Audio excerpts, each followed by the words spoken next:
Well, with all of the violence we have seen this weekend and in recent weeks, it is part of the reason the Shelby County District Attorney General's office is holding its annual Season of Remembrance event.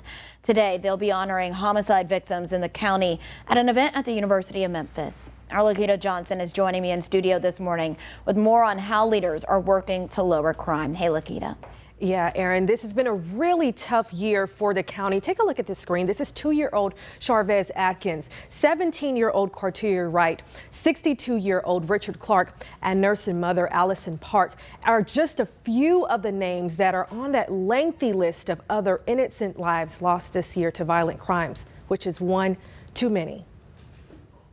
God, we know we can't change what has happened. God, we know you are the reason for the season.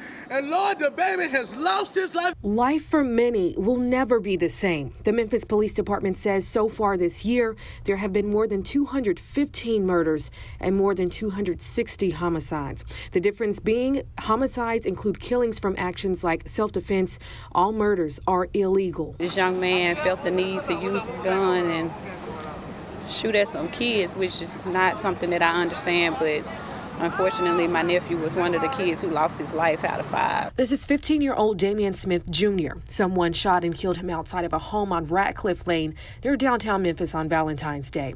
He was on his way to an after-school program. His aunt Andrea Vaughn, who we spoke with when it first happened, says Damian was a smart kid who always wanted to learn. And loved ones of longtime pastor Reverend Atura Eason Williams, who was shot and killed in her driveway in Whitehaven in July, says she was a devoted mother and respected leader. She had in her heart a real heart for the least and the last and the lost, and that is we need to reach the folks that are most at risk of being killed and those that are most at risk of taking up the gun. And recently, Dwayne Tunstall, he was the first of 3 victims who police say Ezekiel Kelly shot and killed during a mobile mass shooting across Memphis in September.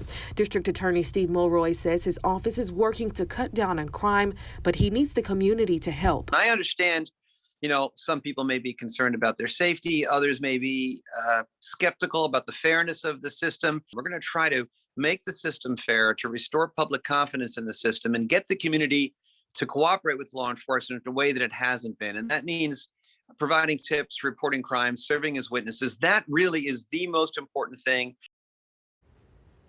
Now, Mulroy says they're also working on interventions for young people. The Remembrance is at the Rose Theater at the University of Memphis, and it starts at 5 this evening. You can park for free in the garage next to the theater. They're also asking family members and friends to bring an ornament to place on a wreath to honor their loved one, because each of their names will be read during the event.